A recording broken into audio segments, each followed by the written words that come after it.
America में अपना घर होना हर उस भारतीय का सपना होता है जो वहां H1B वीजा पर काम कर रहा है। अक्सर लोगों को लगता है कि नॉन इमिग्रेंट वीजा पर होने की वजह से शायद बैंक उन्हें लोन नहीं देंगे, लेकिन असलियत यह है कि आपका वीजा स्टेटस घर खरीदने की राह में कोई रुकावट नहीं है।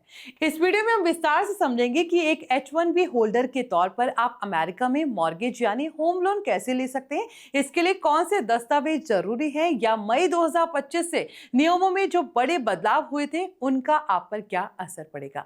हम इस पर भी बात करेंगे कि घर खरीदने का पूरा प्रोसेस में आपको किन स्टेप से गुजरना होगा और खर्चों का सही अंदाजा कैसे लगाया जाए ताकि आप बिना किसी परेशानी के अपने सपनों का घर खरीद सके। हाय एवरीवन, मेरा नाम है मोहिनी भदौरिया और आप देख रहे हैं NBT tech ed. Home loan पाने के लिए सबसे पहली शर्त आपकी वित्तीय स्थिरता है, यानी फाइनेंशियल स्टेबिलिटी, और कानूनी स्थिति यानी लीगल स्टेटस है। बैंकों के लिए यह देखना बहुत जरूरी होता है कि आप कानूनी तौर पर अमेरिका में रहने और काम करने के हकदार हैं। इसलिए आपको अपने वैलिड H1B वीजा या एम्प्लॉयमेंट ऑथराइजेशन डॉक्यूमेंट यानी EAD की कॉपी देनी होगी। इसके साथ ही आपका क्रेडिट स्कोर आपकी साख का सबसे बड़ा सबूत होता है। एक स्टैंडर्ड लोन के लिए आमतौर पर 620 या उससे ज्यादा का क्रेडिट स्कोर अच्छा माना जाता है। अगर आप अमेरिका में नए हैं और अभी तक अपना क्रेडिट स्कोर नहीं बना पाए हैं तो कुछ खास लेंडर्स आपके भारत के क्रेडिट हिस्ट्री को भी देख सकते हैं। इसके अलावा बैंक कम से कम 2 साल का स्टेबल वर्क हिस्ट्री मांगते हैं, जिसके लिए आपको पिछले 2 सालों के WT टैक्स फॉर्म या लेटेस्ट पे स्टब्स दिखाने होंगे।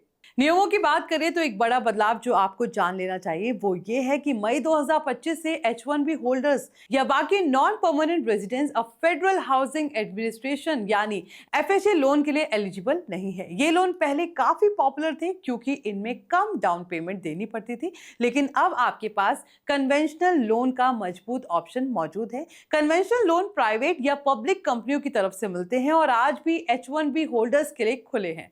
हालांकि इसमें आपको डाउन पेमेंट का खास ख्याल रखना होगा। अगर आप घर की कुल कीमत का 20% डाउन पेमेंट के तौर पर देते हैं तो आप हर महीने लगने वाले एक्स्ट्रा मॉर्गेज इंश्योरेंस के खर्च से बच सकते हैं, जो लॉन्ग ड्यूरेशन में आपके काफी पैसे बचाएंगे।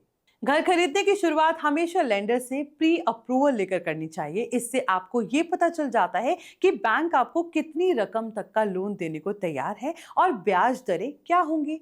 एक ऐसे मॉर्गेज ऑफिसर को चुने जिसे विदेशी नागरिकों के केस हैंडल करने का एक्सपीरियंस हो। एक बार प्री अप्रूवल मिल जाने के बाद आपको एक अच्छा रियल एस्टेट एजेंट ढूंढना चाहिए। खरीदार के तौर पर एजेंट की फीस आपको नहीं देनी पड़ती क्योंकि उसका कमीशन आमतौर पर घर बेचने वाला यानी सेलर देता है। एजेंट ना केवल आपके लिए अच्छे घर ढूंढना बल्कि नेगोशिएशन और कागजी कार्रवाई में भी आपकी मदद करेगा ताकि आपके हित सुरक्षित रहे।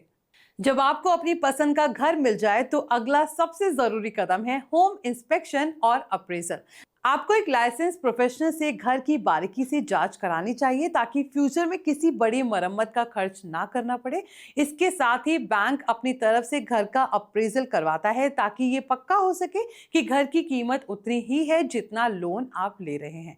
इन सारे प्रोसेस के बाद आती है क्लोजिंग की बारी, जहां आप फाइनल पेपर साइन करते हैं और डाउन पेमेंट जमा करते हैं। ध्यान रहे कि क्लोजिंग के समय आपको लोन की रकम का 2 से 5% तक क्लोजिंग कॉस्ट के रूप में अलग से देना पड़ सकता है, जिसमें टाइटल, इंश्योरेंस और टैक्स जैसे खर्च शामिल होते हैं।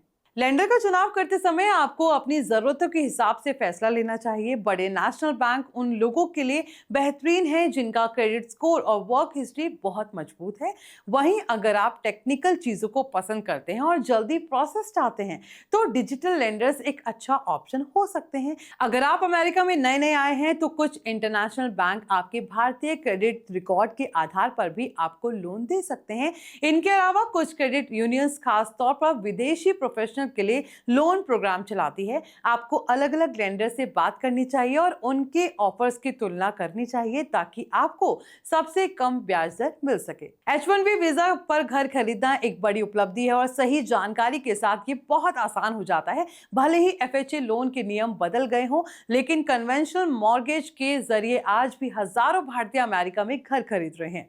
आपको बस अपनी क्रेडिट प्रोफाइल को मजबूत रखना है, डाउन पेमेंट के लिए बचत करनी है और ऐसे लेंडर के साथ काम करना है जो वीजा होल्डर्स की जरूरतों को समझता हो। अगर आप इन नियमों और प्रोसेस को सही तरीके से फॉलो करते हैं तो अमेरिका में अपने घर का सपना देखना और उसे पूरा करना पूरी तरह से मुमकिन है। ये ना सिर्फ आपकी आर्थिक सुरक्षा बढ़ाता है बल्कि अमेरिका में आपके फ्यूचर को भी और स्टेबल बनाता है। आई होप ये वीडियो आपके लिए यूजफुल रही हो। प्लीज इसे लाइक और शेयर जरूर करें और ऐसे ही अपडेट्स के लिए देखते रहिए एनबीटी टेक एड।